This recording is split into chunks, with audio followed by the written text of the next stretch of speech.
Hello everyone, it's the 2 Minute Terminator, it's Ethan McKinley, and welcome to the show where we break down the Terminator films 2 minutes at a time. Yes, and we'd like to welcome new listeners and props and supporters, the Jaws Minute, the Back to the Future Minute, the Wrath of Khan Minute, the Indiana Jones Minute, and Alien Minute. And big thanks to for Star Wars Minute for telling the world about us. They've retweeted us and said, basically Star Wars Minute has ended its kind of run, so in between, like we do, they make notes on like the next film. They're going to go on to Star Wars Episode 2, Attack of the Clones, much maligned and hated by many of the Star Wars fans. So this guy called Jimsky on Twitter, hello Jimsky, he asked Hey Jimsky, on the other end of the line there, that's Ellie Fitzgerald. Hi. Should have introduced her, but it's all about me. Yeah, welcome Jimsky. And Star Wars Minute basically recommended our show as something to listen to in the gap. So as we pick up new listeners, welcome. We've had some new hits and followers on the 2 Minute Terminator Facebook. And welcome to the show. We are going from... Hi. I'm Ellie, by the way, just in case. Oh, shut up. Ellie Fitzgerald, my eminent co-host, is obviously not in studio again, so she's calling in. And the music playing in the background is The Beastmaster from 1982 by Lee Horridge. We play amazing film scores, as we do our little chit-chatty talking. So yeah, on that bombshell, hit the music. Howdy, stranger. Don't say howdy, stranger to me.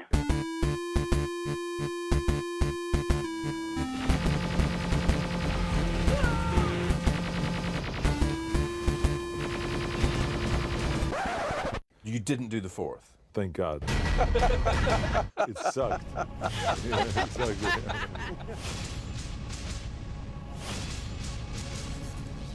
And we're back. And we're back. We are back. Ethan, I'm really struggling because I really like this 2 minutes. I haven't been able to make any notes because there's no qualms, there's no quibbles, I don't have any questions. I just thoroughly enjoyed this 2 minutes of the film. What on earth am I going to do? Well, that's it. I mean, it is it's actually probably the best 2 minutes of the entire film. It's just man versus machine. It's half a Terminator, a T-600, exactly. The precursor, I guess, to the T-800, Arnold Schwarzenegger's model. The thing they've just discovered downstairs in the underground concentration camp lab, which just got blown up by the HK, lovingly pointed out by the co-host here, because I didn't notice it. So, you didn't make many notes, I take it, because nothing happens? It's not that nothing happens. A lot is happening, but it's just... I think this is the issue with season 2 of the of 2 Minute Terminator, because we actually enjoyed the film. We just kind of relax and our eyes soften and we kind of start talking about our own lives and not the film. Possible. Yeah. If you have just joined us, maybe skip that season unless you really want to know the intimate details of our personal lives. Oh no, it's amazing. I still think it's really good. 1 was great. 3 was great. We covered like the film. 4 has obviously been, I think personally, the best one in terms of if you want to know about a film, we've really we've got more information than this than anything. More so than we actually talk about the goddamn film. I know. The 2 minutes it's episode 7, everyone, and the 2 minutes we are going from is... Do it, Ellie.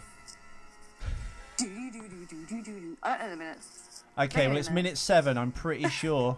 Don't No, it's show 7. Yes, I know. It's show 7. We're going from minutes 10 till 12. If I'm wrong, please write in and scold me on either the Facebook page 2 Minute Terminator or Twitter. But basically, it opens with Christian Bale getting out of a crash helicopter. He's just been shot down. The blast wave from the HK bomb has brought the helicopter down. He lands, he jumps out of the helicopter, and he's attacked by a halved T-600. And it ends rather charmingly with Sam Worthington's silhouette climbing out of the ground where he was previously seen in the last 2 minutes as a dead body, or so we thought, on the mortician's slab. Is that him climbing out there? It is. I mean, we'll get to that. We shouldn't really talk about it, but that's in fact his silhouette. Because we saw Sam Worthington in the penultimate last 2 minutes, basically. They go down into the lab. They see a bunch of people behind bars. They're going to be experimented on. That's what's happening, basically. They're developing this bio-flesh generator, I assume, which is what we see, or hope we see, in the alternate timeline, which was Terminator 1 and 2, where we see Arnold going into the bio-flesh generator in one of the greatest, if not the greatest, teaser trailer of all time. I assume that's what Skynet's developing. As we pan across with the torches and the camera, we see Sam Worthington lying on the slab like a body. Like a body. Everyone else was killed in the lab, and apparently Sam Worthington wasn't. So he comes climbing out. Not a mark on him apart from mud. It's a rather dirty protest, Ellie. Oh, Alan. So we. It's the hand-to-hand combat, I think, that really gets me with this 2 minutes. I think it's amazing. I think there should be more fights with man and machine. I think it's great. Yeah, my only issue with it, and I think we discussed this in previous minutes, is the use of handguns, but I guess we're not deep enough into the war to infiltrate Skynet to get their weapons. I assume the guns they used in Terminator 1 and 2 in the future scenes are, I guess, stolen tech from Skynet that the humans I would use. assume so. But I'm just shocked how easily these Terminators are actually stopped by conventional weapons. Well, to be fair, when we see John, or BullShit Bale, as we say, tries to kill the Terminator with the handgun, and it doesn't quite work. Yeah. It's only when he gets. What is that? Is that like a Gatling gun or something? I'll tell you exactly what this gun is. I knew this from being a very little kid because when Rambo 2 came out in 1985, stay with me everyone, because it had its screenplay written by James Cameron.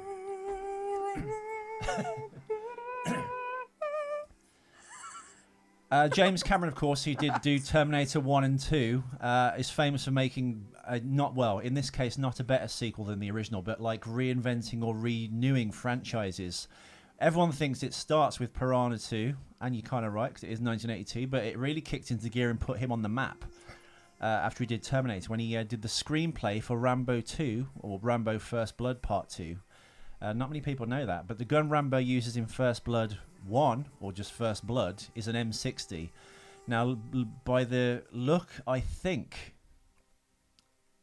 of the stand that you put the gun on, or maybe I'm wrong, it looks like the original M60. You got the updated version in Rambo 2, but that's what I think it is, but I'm probably wrong. Spaldner, let us know. It's got a different hand. Help us out here. It's got a different handle on the back, but it looks very much like the front of the M60 Stallone uses in Rambo 1. But let me know, gun nuts.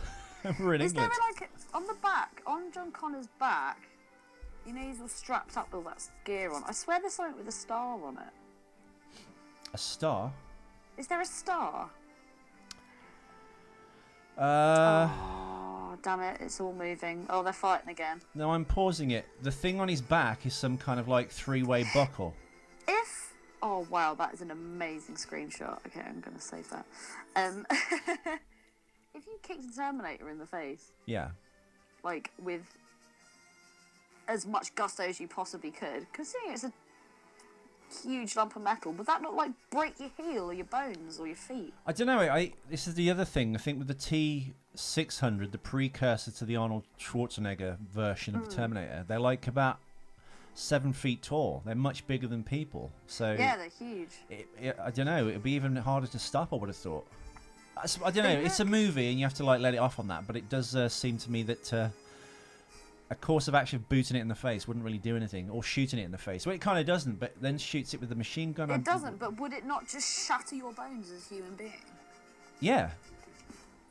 Because it throws him against the helicopter. That would just finish you.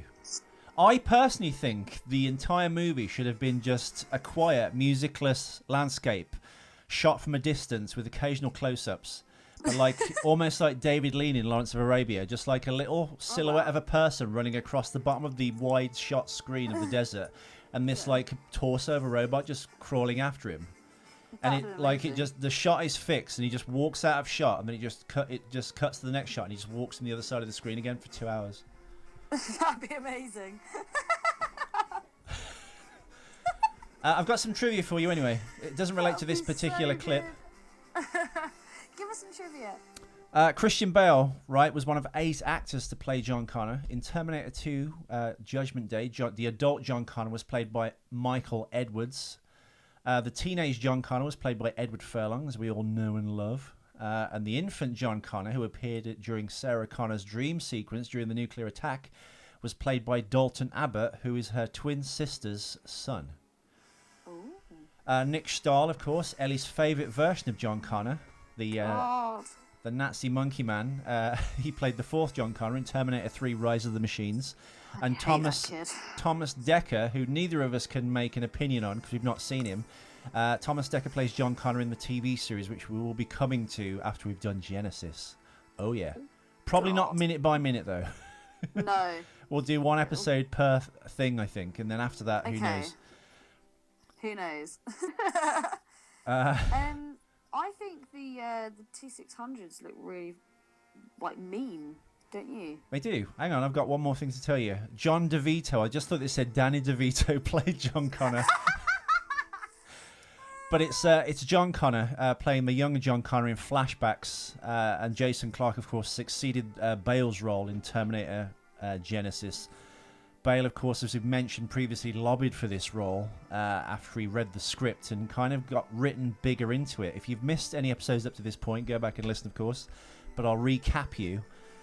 Sam Worthington was the lead part, or like the Marcus Wright role, the kind of cybernetic man with a human heart. Oh, it's so poetic. But Christian Bale read the script when I want to play John Connor, so they beefed up the role. They sidelined the Sam Worthington role, which really is still the focus of the film, but like he gets less shine, the character, I guess. And then at the end, John Connor, Christian Bale's role, dies, and Marcus Wright assumes his role because not many people know about John Connor. With the inside knowledge that Marcus Wright would have being a Terminator, that's how he bleeds the Resistance and beats Skynet. In a kind of cool, I guess, Twilight Zone twist. Ooh, I like that. So that's how John Connor was able to kind of like rally people. He had a human heart, but he was still a machine, and that's how he knew the inside track on Skynet, and that's how he could in fact win the war in the end. Ooh, that was some really good trivia. Well done. I really like the T600. I think it looks really cool. What I've done is I've been watching the clip over and over. I've been pausing it and screenshotting certain bits and actually looking at the makeup of the T600. It's weird because the forehead is a hell of a lot bigger. Yeah, it's like it's almost like the face is like really concentrated into kind of like the center. It's like the Down syndrome version of the T800. It's like, man, nobody wants to play with me. No, it's like sloth basically. Yeah. It's sloth. And it's a cripple. Can you spare $15 a month to help Gort? Yeah, no, they look cool. I like them. In fact, they look even better when they've got the kind of like Kyle Reese, Michael Biehn mentioned in Terminator 1, which is what they've taken their cue from. When they've got the rubber skin over them. Yeah. And it's obviously not maintained. They're just like put out to walk around the desert wilderness. They've got that kind of rotten zombie look, and I think that's the best thing in this film for me. The T800s, and when they've got the skin on, they look really cool. They didn't really show enough of them, I think. I've included it in the video intro. Do we see more of it later in the film? Because I can't remember. You get one shot of them at the concentration camp after they shoot a guy trying to climb over the fence, and then you see one when Marcus Wright, Sam Worthington, screams "Hey!" at one, and he thinks it's a person, and it turns around and tries to kill him, and that's where he meets the young, newly cast Carl Reese, Anton Yelchin, who's in the remake of Fright Night, which Ellie refuses to watch. Yep. I won't watch it. Yeah, no, I really like that, and I've included it as part of the video intro, which I edited together for the YouTube version of this show, which I recommend you check out. It contains the clip we're actually watching, and it contains some of the stills from this clip. The copywriters of YouTube hate us, but we fight them every day. The particular oh no, don't. Oh, I lost it. Okay, but I've screenshotted it. The particular screenshot I was just looking at was when John Connor is firing the machine gun into the T600, and it's kind of like dragging itself up because obviously it's just a torso. It almost looks like a scene. It almost looks like the scene at the beginning of Showgirls, when she's doing her bit in the back, giving the guy a dance in the back. Yeah, the You'll shimmy. You'll see exactly what I mean when I send it through. Oh no, it's the shimmy. I know. I'm trying to find out if this was because I know when they did the Terminators, Stan Winston again did the T-600, so that it's a rig that they put on the guy's shoulders, a puppeteer. Yeah. So he basically has his hand. He's got two rods in his hands, which lead up. The Terminator from the waist up is like on his shoulders, like a harness. Okay. And then he's got two rods where the Terminator's wrists are coming out of his wrist down to his hands. So when he puts his arms up, a bit like when you watch the Muppet Show, they got two rods that come out the bottom of the screen. Yeah. That's how they do it. So basically, it's a giant rod puppet. Awesome. Which is how they did Terminator 1. I guess the ethic of puppeteering hasn't changed in all these years. They use the exact same. Well, I'm glad because it works. It works really well. I think that with CGI, it's almost too fluid. You almost need a bit more of a kind of clumsy, jerky kind of for this kind of thing. I think. Also, walking into a two-shot within a year, the same shot of walking into a shot where you see like the aftermath of a nuclear explosion. Again, jumping the fridge, or was it jumping the shark? I think it's what is it? Nuke the fridge in Indiana Jones. He steps into frame as a nuclear bomb goes off mere miles from him and survives. As does John Connor. It crashes his helicopter, but it doesn't actually. The blast wave or the radiation doesn't kill him. Weird. Oh, that's the movies for you. I love the sound that it makes as well when the mechanical noises. Yeah, it's amazing. It's almost like an old school like dial-up modem. You've not seen the Transformers films, have you? I did watch the first Transformers film. I will admit that it was after a rave. Okay, that I watched but it. well, the Transformer noises. I just wasn't massively taken by it, and also I'm gonna really upset people. And I've said it before. I just don't really rate Megan Fox. I think she thinks she's hotter than she is. She is hotter than she is. Get off my show. She just, I don't know. She's hot. Sorry, everyone. I've got a cold. She's very attractive, but she's very attractive. She just has this look on her face, like, yeah, I'm hot, but I fucking know it, and like. I don't know. Yeah, but Ellie, that's get good. The idea that she just be a we like that. She's in my wheelhouse. I like chicks like that. What can I say? Right, would you like some cock-ups? I would love some cock-ups. Okay, here we go. Cock-up number 1. And in a classic tradition, when I make notes on this show, what am I going to say, Ellie? It's not actually to do anything with this clip.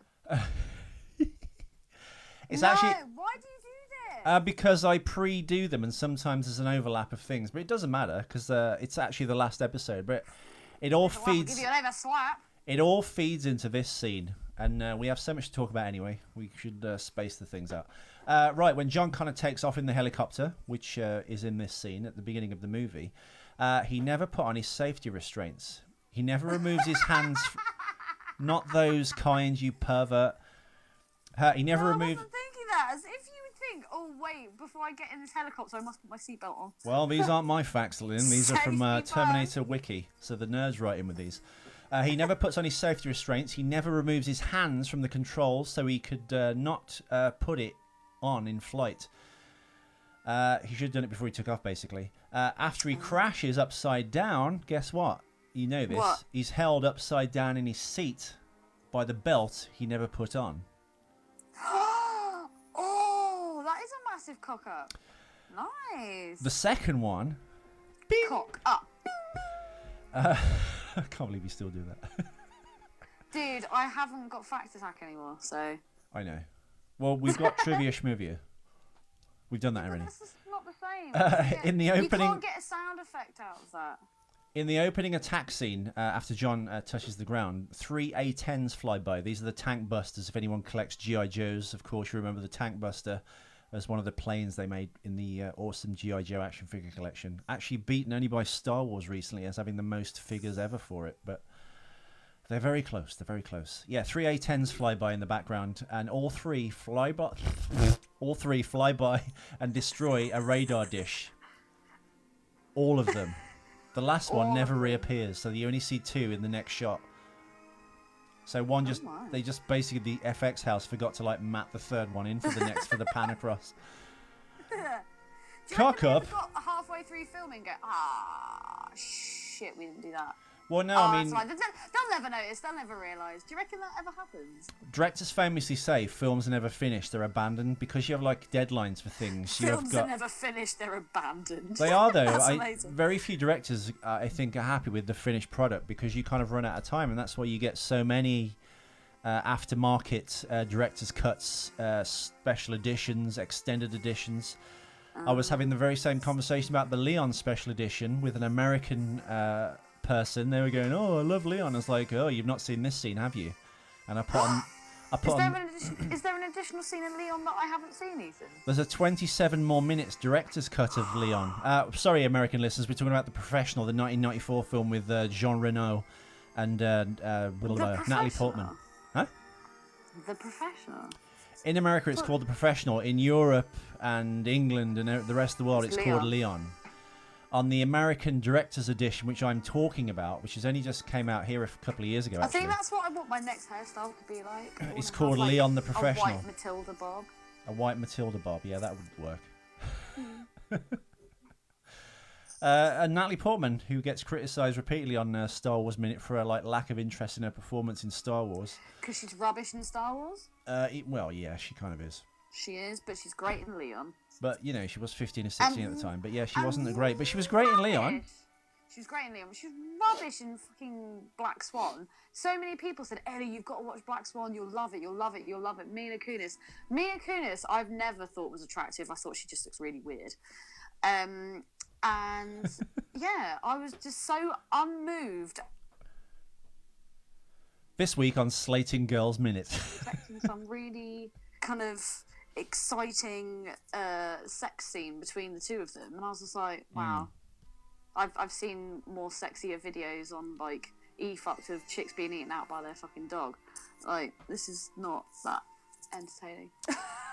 Well, we apologize. Luc Besson will take note of what you've said when he remakes Leon, I guess. I don't know. But yeah, no, there's a 27-minute director's cut, and it kind of alludes to her home life, her abuse. There's a kind of like a pseudo weird sex scene with Leon, kind of, where she's trying to seduce Leon. Have you not? I thought you'd seen this version, Ellie. I haven't seen it where she tries to seduce him. Yeah, it's 27 minutes longer. It actually it's a better film because it makes more sense. I'm assuming it was removed initially for the American market which because bit of the film is it when she's trying on all the different clothes?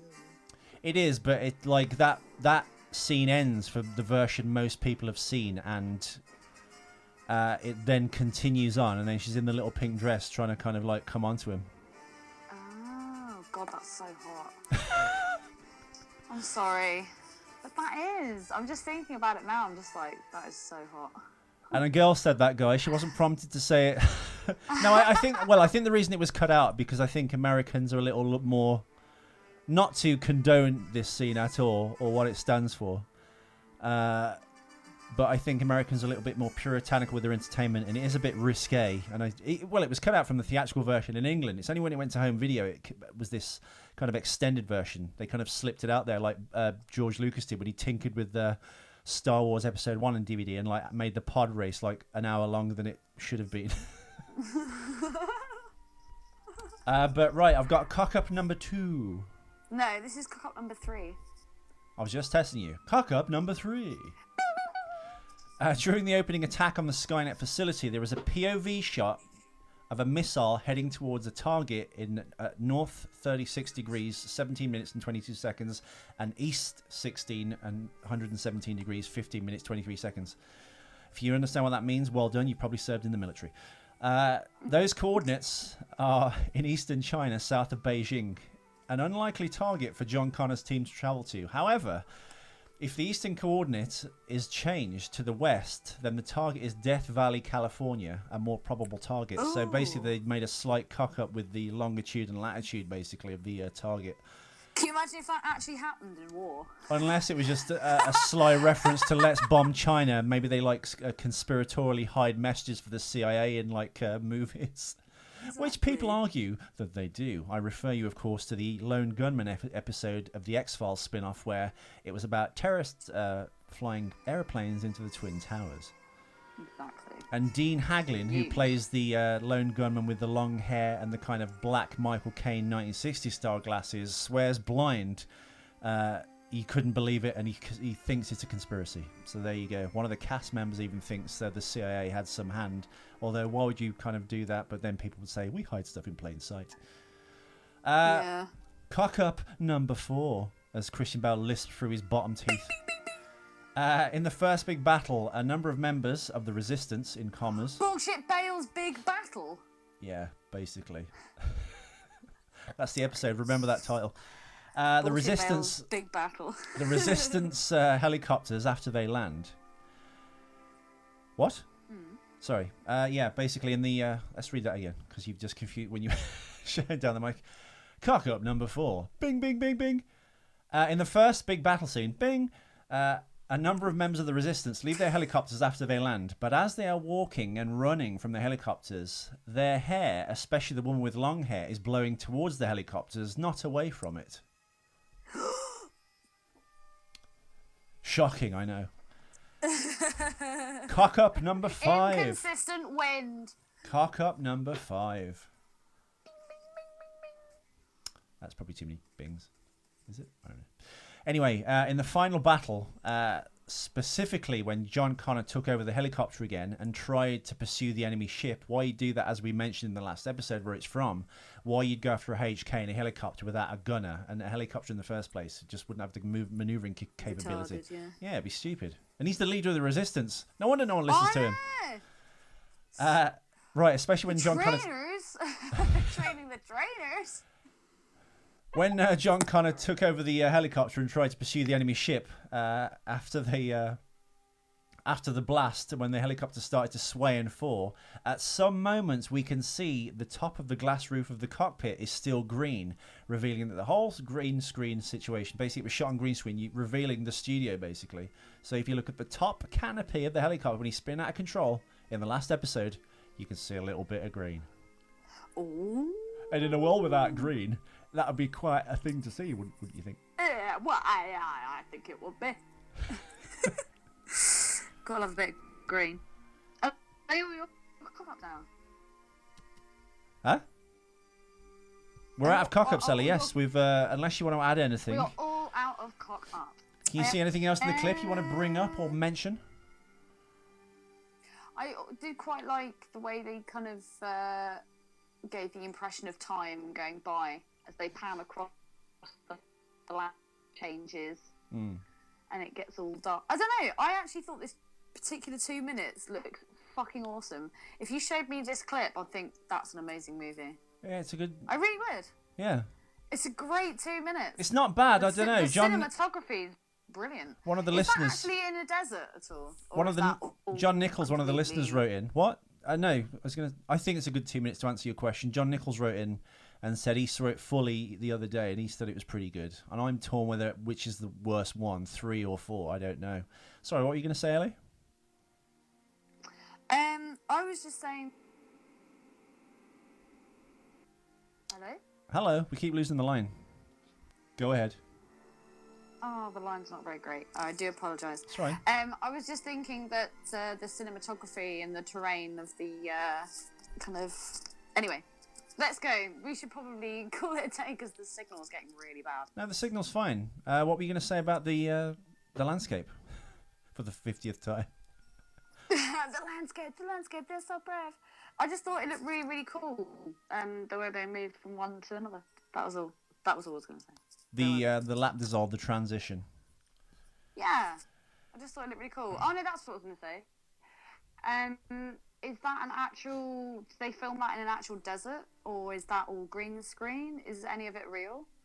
I'm assuming that's in the desert. It would probably cost too much money to shoot at green screen. I'm sure there's tons of digital elements put in, like the radar dishes which are destroyed and the smoke and things. Absolutely, and they probably put some kind of they've done a digital pass or a color filter on it to kind of desaturate the film, which is what many fans complain about. The kind of look of it doesn't feel Terminator, but as we've said, they were trying to recreate the feeling of the book, which wasn't a film at the time, the book The Road by Cormac McCarthy, which went on to be a film with Viggo Mortensen. But from Legal. one post-apocalyptic film to another, I have to say only this.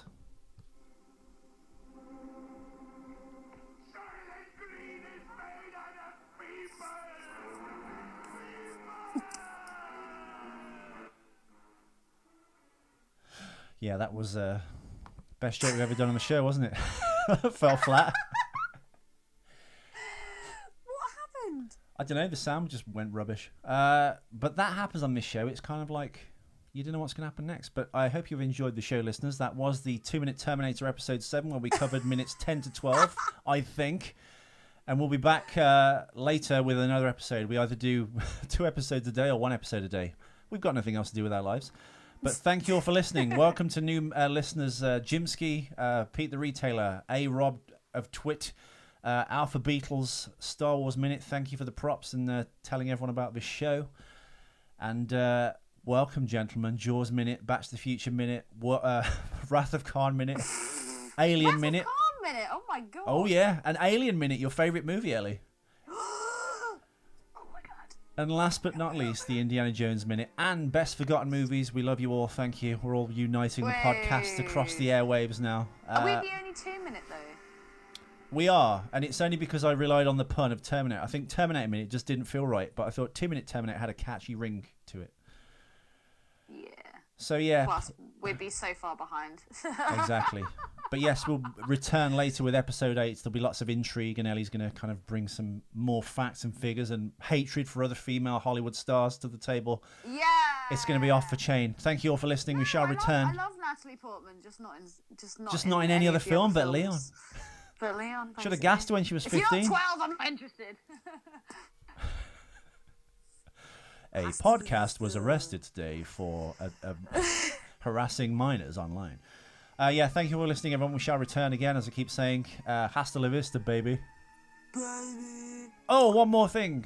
Follow us on Facebook. Follow us on Twitter. Tell your friends about us. Check us out on SoundCloud. We have some of the greatest rare photographs and video clips on the 2-Minute Terminator Facebook page. So join us and join the fun, and you can listen along and feel ever so closer to us. We'll see you there. Oh, yes. Bye. Shut the fuck up. Shut the fuck up. Shut up if you can't take a joke. You are trashing my scene. Shut the fuck up, would you? Shut the fuck up. Shut up if you can't take a joke. And I ain't walking on this set if you're still hired. Shut the fuck up. Shut the fuck up. Shut up if you can't take a joke. I'm fucking serious. Shut the fuck up. Shut the fuck up. Shut up if you can't take a joke. You are trashing my scene. What don't you fucking understand? What don't you fucking understand? What don't you fucking understand? What don't you fucking understand? What don't you fucking understand? Oh, fucking kick your fucking head. What don't you fucking understand? Oh, fucking kick your fucking head. What don't you fucking understand? Oh, fucking kick your fucking head. What don't you fucking understand? Oh, fucking kick your fucking head. Seriously, man, you and me, we're fucking done professionally. Fucking ass.